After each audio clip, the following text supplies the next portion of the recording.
Assalamualaikum warahmatullahi wabarakatuh. Bismillah, alhamdulillah, wa syukuri nikmatillah. La haula wa la quwata illa billahil aliyul azim. Kurang lebih dari satu masa kehidupan manusia akan ada pertobatan massal. Mungkin 10 tahun ke depan atau 20 tahun. Mungkin kurang dari itu. Dalam jangkau Joyoboyo, Kediri akan jadi kali atau sungai, Blitar akan jadi latar atau halaman, Tulungagung akan menjadi kedung, Nganjuk akan menjadi puntuk atau bukit. Dengan dibangunnya bandara internasional yang bertempat di Gunung Wilis, di kota Kediri akan jadi kali. Di masa lampau sungai menjadi transportasi zaman kerajaan. Kediri yang artinya dengan dapat beroperasinya bandara itu, kalau dikaitkan dengan datangnya masa keemasan tanah Nusantara, akan semakin dekat. Dan dengan datangnya saat bumi Nusantara akan dipimpin oleh Ratu Adil, juga sudah diambang pintu. Ratu yang artinya pemimpin kerajaan seorang wanita. Begitu juga kerajaan akan adil kalau yang jadi pemimpin mempunyai budi pekerti yang luhur, pemimpin sejati, pemimpin yang berusaha menepati janji-janjinya. Bagaimana mungkin itu semua dapat tercapai kalau janjinya sendiri kepada Tuhan tidak dilaksanakan? Mungkin dilaksanakan, akan tetapi diserahkan ke selain yang pernah dipersaksikan di saat perjanjian itu. Karena kehidupan ini hanya melaksanakan janji di awal kehidupan itu. Apapun agama kalian, secara pribadi kami menilai Islam dari sudut imannya.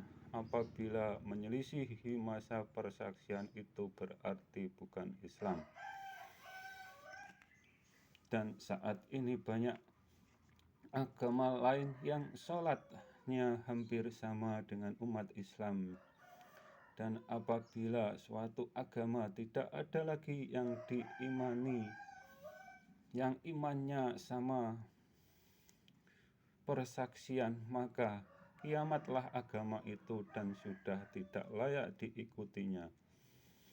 Tauhid di moyang orang Nusantara, Tuhan tidak dapat dijangkau akal pikiran, dan zatnya Tuhan tidak dapat disamakan dengan semua makhluknya. Sedangkan sembahyangnya orang Nusantara, banyak orang-orang thariqah yang melakukannya. Amal thariqah, amalan yang dilakukan di hati, entah ada thariqah khusus maupun tidak. Zaman sudah terbalik. Ada ustadz ceramahnya tentang makrifat, akan tetapi malah terjerumus dan terpengaruh oleh orang tarekat yang mengajarkan dengan adanya Bapak Ruh atau nama ruh diri. Yang kami tahu, nama kita juga nama lahir batin kita, dan mengaku si titik-titiknya dapat menjadikannya orang menjadi walinya Allah Subhanahu wa Ta'ala, yang berarti titik-titik dan titik-titik itu tidak percaya dengan sifat wenangnya Allah Subhanahu wa Ta'ala, dan pakai mahar titik-titik sekian per titik-titik. Memang tingkatan thariqah itu penuh liku. Ada yang membelokkan agar tidak sampai tujuan semula jalan yang dicapai, puncak ma'rifat ke Allah Subhanahu wa Ta'ala. Kalau kita kaji ke belakang, awal beragama makrifat kepada Tuhannya. Kalau tidak makrifat, apa yang diimaninya? Sedangkan syahadat rukun Islam yang pertama, syahadat wajib ada yang disaksikan, entah makrifat dalil atau makrifat zat. Semua wajib dimakrifati dan diilmuinya. Dan memang ada ilmunya yang diajarkan Nabi ke Sayyidina Ali. Sayyidina Ali pintunya ilmu. Bila menyelisihi ilmu yang diajarkan Sayyidina Ali, bersiap-siaplah merasakan api neraka di akhirat nantinya. Nganjuk jadi puntuk atau bukit, nganjuk kota angin, nanti akan ada berita burung dan orang Arab ke Nusantara tidak lagi hanya kawin kontrak saja. Mereka kemari akan mencari ilmu tauhid yang sama dengan Sayyidina Ali yang sampai ke Nusantara di bawah para wali 9. Mungkin suatu saat nanti akan ada guru mursyid, guru tauhid Hidayatul Ummah di Nganjuk, yang diangkat guru mursyid sebagai penggantinya. Guru mursyid sebelumnya untuk menggantinya.